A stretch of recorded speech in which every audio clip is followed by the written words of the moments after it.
Hello, and welcome to the $1 Trillion Opportunity. I'm Shannon Austin. I'm Johan Bossini. So, gosh, what a summer it's been, right? With air travel. I think for me, it was India, Turkey, and Ireland. What about you? Where are you getting back from, Johan? Yeah, it has been a busy year. I recently was in India, specifically in Mumbai. I was there to catch up with some of the team from Bangalore and Singapore and to attend a fintech conference while I was in town. Really incredible scale. First time ever I'd been at a conference with 80,000 people at a fintech ecosystem event focused only on India. Quite incredible. But I'm now back in Cape Town. 80,000 people. I cannot imagine how they found 80,000 hotel rooms in Mumbai. We're always on the move here at Quona because this is a truly global investment firm, and we don't travel just because we feel so much more productive in airport lounges, although I can speak highly of the food at the Air France lounge. I think we all spend a fair amount of time in airports and airport lounges. But as a global firm, we really need to focus on where the opportunities live, so hence the need to travel. So where are the opportunities in emerging markets, Shannon?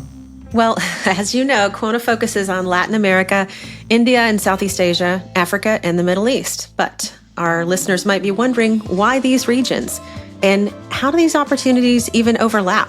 We brought back Quona's 3 co-founders and managing partners to explain. Hi, I'm Jonathan Whittle. I drive our Latin America strategy. Hi, I'm Monica Brand Engel, and I manage our work in Africa and the Middle East, as well as cross-border. I'm Ganesh Rengaswamy, and I lead our Asia strategy.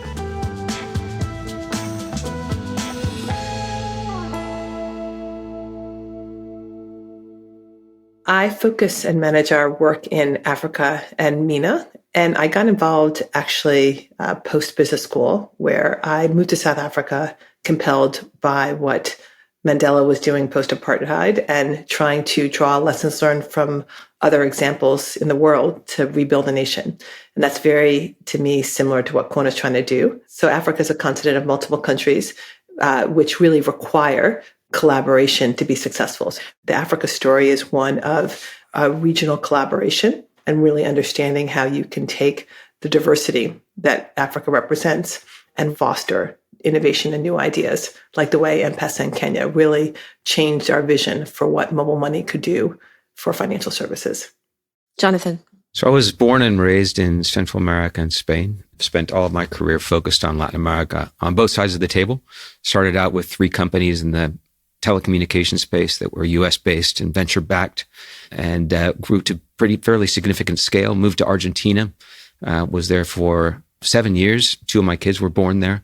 And then joined a private equity firm called Darby. I was part of Franklin Templeton's emerging markets private equity arm to manage a venture fund for Latin America, which I managed for the better part of a decade, almost 9 years. Through the investments that I made at Darby, was exposed to this intersection between financial services and technology, and specifically saw an opportunity to bring quasi-banking services to the unbanked in Brazil through a reloadable prepaid card product, and decided to leave Darby to launch a company in Brazil. That's amazing. It was the first company to acquire a non-bank issuing license from MasterCard. We had distribution of these reloadable prepaid cards in major retailers across Brazil. Really focused on that opportunity to bring banking services to this segment that didn't have access to any kind of banking services at all. And we're able to take advantage of some of that initial opening that we were seeing in Brazil to new entrants as the regulator sought to push against the control that the incumbents had of banking services and to create space for new entrants that could bring new services and create competitive pressure. And it was coming out of being CEO of that company that I was introduced to Monica. And as I heard what it was that Accion's board was supporting in what became Quona, it was very inspiring to me. Monica and Ganesh are people that inspire me every day and that I enjoy working with, and that I think each of us brings something different to the table. But that was evident from the very beginning, and to continue to work together now for the better part of a decade. Ganesh, tell me what region you focus on and how did you get involved in this region? I focus on Asia. I was born and brought up in India. So a lot of things we do at Quona probably are close to my heart. I got involved more in the tech entrepreneurship and investing scenario in India because being an entrepreneur, used to be a technology operator before that, and also an investor at Greylock, focusing on India and Southeast Asia. That's when I started expanding my focus into Southeast Asia. And Southeast Asia is a confluence of countries which have very independent identities, but also lots of commonality in terms of what's possible. When we bagged interesting inclusion models at scale was the experience with microfinance, which happened when I transitioned out of Greylock and back to Asia and eventually to India. And that really is what made me a big believer in terms of the possibilities of really infusing some innovation and digitization and tech into the framework of microfinance. But the need gap was so huge that it could create tremendous impact. And the idea was if you can really infuse technology and innovation into that, it probably can mobilize a lot many more models that can have greater impact. So that's how I got involved in all of this. Something that Ganesh said really resonated with me in terms of because Africa is such a fragmented market, including the markets in the Middle East, there's not a natural collaboration like what you might see in the EU, for example. It forces one to really go visit and really get curious country by country. You have to learn about each market, even the languages. Obviously, there's English and Francophone Africa have some common languages, but there are literally dozens of local languages that are spoken. And so the nature of how Africa and MENA are really force you to be local and to visit. And I think that was a formative part of my experience, especially given what my job was, the job that Ganesh and I had similarly, which is to inspire product innovation. So this notion of moving locally, understanding local nuances to really drive innovation and product market fit is sort of how I fell in love with Africa. What do you think people might misunderstand about these markets right now that you think history will change? I think the risk, it's so funny when some people see them as, I think they were 40 or 50 years ago, meaning sort of kind of banana republics, very risky. And when we go to these countries, these cities, I'm just blown away, with the infrastructure I see. I said, God, I wish JFK worked as well as this airport. I mean, honestly, I have the opposite opinion in terms of the sophistication, the dynamism, the growth. And of course, every market is risky. There's definitely risk, but I don't view it as riskier than some of the places our mainstream VCs invest in. So I do think this evolution of understanding, yes, there's risk, but the innovation and infrastructure and just velocity is really tremendous. And I don't think that is well appreciated yet in mainstream markets. Along with what Monica said, I think people also miss the diversity of these markets and maturity of talent in some cases, because the general perception is opportunity is a combination of what's possible in the market, but it's also about does the talent exist as a next step? And third, then being able to understand the market well enough and the diversity of market well enough to sometimes appreciate the nuanced nature of some of the use cases or opportunities or entrepreneurs we see. So I see a general gap or divide in understanding combination of all those three things. What is a trend or innovation in your region that you think may define the next decade?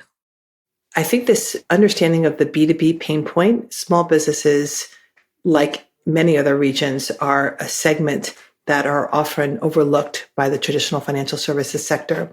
And we see a bunch of innovation arising.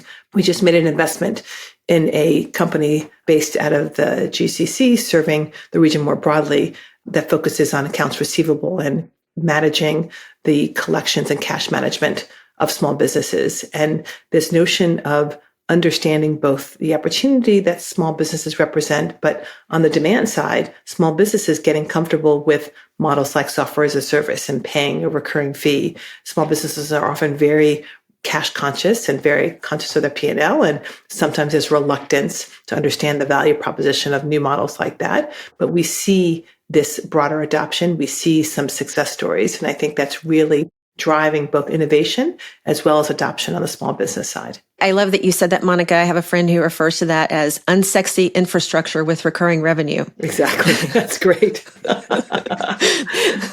And so it's beautiful.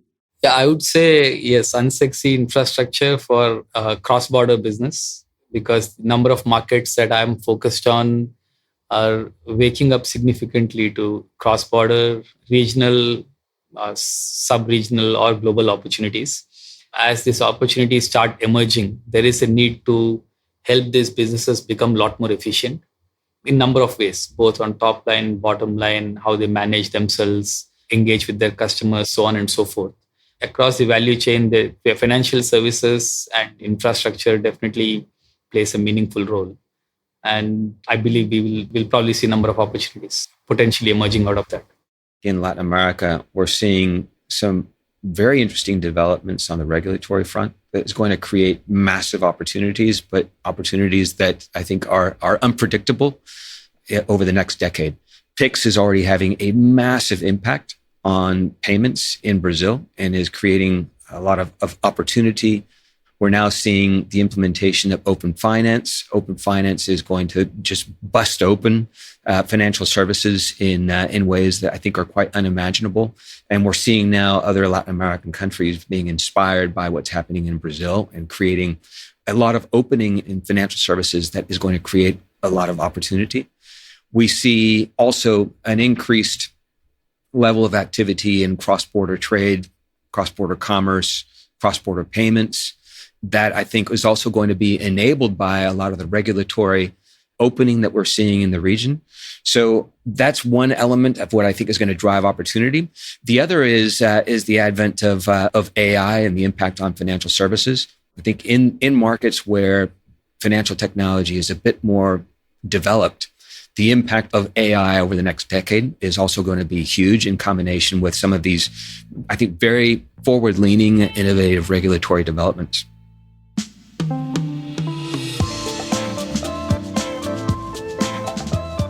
Thank you for listening from wherever in the world you might be. In our next episode, we'll talk about some of the assumptions people make about emerging markets, and we'll dig into where the opportunities really are. You won't want to miss it. Follow the $1 Trillion Opportunity on Apple Podcasts, Spotify, iHeartRadio, or whatever you listen to podcasts on. The $1 Trillion Opportunity is produced by Quona and Pod People. Our producers are Danielle Roth, Hannah Pedersen, and Sam Gebauer. David DeLuca edits the show.